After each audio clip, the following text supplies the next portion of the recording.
Syederalun, persahabatan merupakan hubungan yang begitu spesial setelah hubungan keluarga dan saudara. Bahkan setiap orang belum tentu bisa begitu terbuka dengan keluarganya, justru dengan sahabatnya lah ia malah bisa terbuka ketika ada masalah. Beberapa orang bahkan memposisikan sahabatnya sebagai rumah kedua, meski sekedar untuk mencurahkan isi hati dan kondisi yang sedang ia alami. Namun, bagaimana jika sahabat yang menjadi rumah kedua kita tersebut meninggalkan kita untuk selamanya?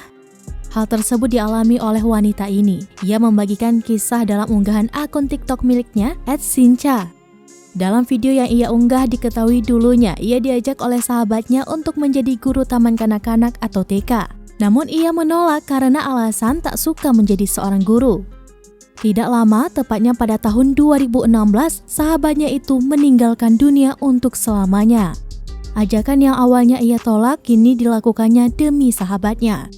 Pada tahun 2019, ia melanjutkan mimpi sahabatnya menjadi guru TK. Tidak diketahui pasti di mana tempat ia bekerja, namun apa yang dilakukan wanita pemilik akun TikTok @sincha ini benar-benar pilihan yang sulit. Ia begitu tegar melanjutkan cita-cita sahabatnya yang tak tercapai.